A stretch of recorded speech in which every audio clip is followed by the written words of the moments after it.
Parshas Shemini talks about, among other things, it talks about the 8th day of the inauguration of the Mishkan, that grand celebration, followed by the death of Nadav and Avihu on that day, and how Aaron dealt with it, discussed in the past.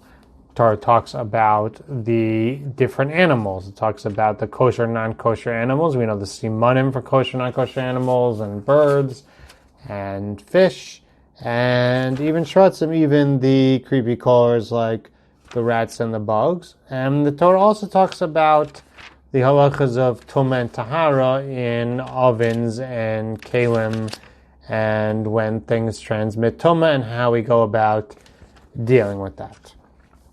So there's a Gemara that caught my eye.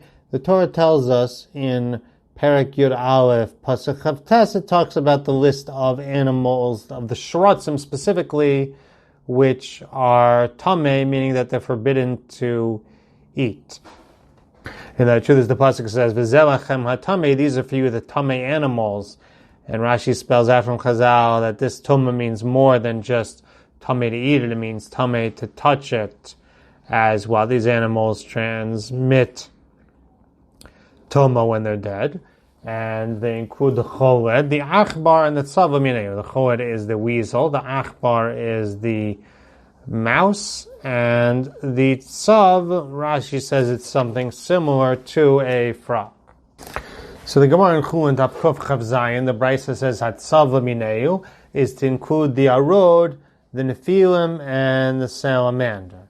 And it appears the Rashi in the Gemara says the arod is a type of tzav, and it's a type of snake. The nephilim is another sheretz, which is a type of tzav. And the salamander is also a sheretz. He says it comes from fire. That's what they believed. And it's some type of special salamander. The Gemara talks about that it spawns and grows in fire, and it ends up that it can resist fire. And so Rabbi Akiva says it's a min tzav as well.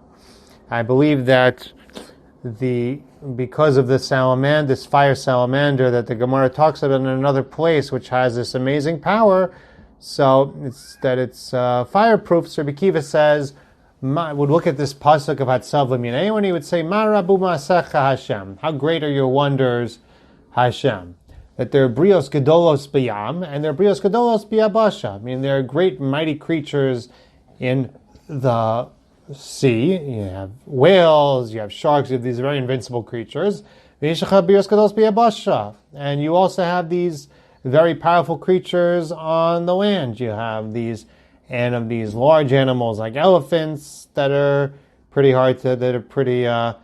tough creatures, and lions, and you have these smaller creatures like this fire salamander, and there are other creatures which are pretty good at defending themselves, even though they're very small, and pretty hard for animals to attack. And at the same time, it says you have these brios gedolos in the sea, and as soon as if they would come to the land, they would die immediately. Miyad mesos. The ones on the land, if they would go into the sea, immediately they would die.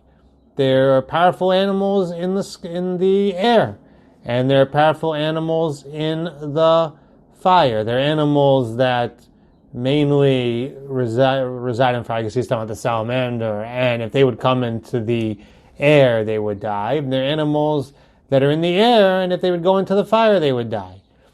This is what the pasuk means. This is what the pasuk could be referring to. Ma rabu ma'asecha Hashem. How abundant are your wonders? How great are your wonders, Hashem? So I'm not sure there is another type of salamander that he's referring to. It sounds like he's referring to a civic one. The Gemara in Chagiga says grows in fire for 7 years. Not sure.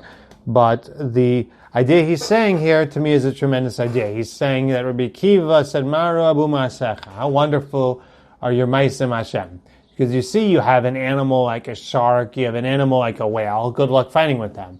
But as invincible and as powerful it is in the water, it can't survive on the land. In the land, it's nothing. And you have powerful land animals, and they get into the sea, they won't survive. They won't be able to live there. And they'll die there. And they're animals that, these animals have their place and they're very powerful. When they leave their space, suddenly they're not so tough anymore. And so it's Marabu Masech Hashem. And I was trying to think, what's Rabbi Akiva so nispal from? I think he's nispal. Rabbi Akiva takes this orus from something. Inspiration is probably something we should try to take inspiration from too. I think what he's taking inspiration from is how Hashem has created things that are so powerful in one situation, and then they're taken out of their element, and suddenly they're not so powerful anymore. I think I always used to think in camp sometimes that you have some people, and in camp, it's like its own bubble, and people can be really talented at sports or really talented at music, and they can really shine there, and they can really be like king over there, but maybe they're not so academic. Maybe when they come back to school, they live in a very different reality. And you can have people, they're in a company, and they're very powerful, or they're a big macher in their shul, and maybe in other situations in their life, they're not really such big machers at all. You know what goes on in a person's home. People could be in very different places and be powerful in one situation, and not be so powerful in another situation. And the truth is, it's true about all of us. I mean, you have the guy, he's the CEO of a multi-million-dollar company, and he bosses tons of people around. At the end of the day, when he goes to the doctor, he has to sit in a waiting room just like everybody else. And even if he's rich enough to pay for a private doctor, he doesn't have to sit in the waiting room. But there are definitely situations, too, where he's not king of the world the way that he is in a different situations. I think it's Marabu Masech Hashem, that Hashem can create creatures and create such a vast world that things can be so powerful in one situation and be so helpless in a different situation. I think we have to realize in our own lives that everyone has their space where they shine. Everyone has their space where they're not so successful. In general in life, we tend to try to stick to the places where we do better and try to stay away from the places where we do worse. And may Hashem help us take inspiration from the vast, complicated world that He's made, and to be able to build on our strengths and be able to be successful at everything we do in life. Wishing you a wonderful Shabbos.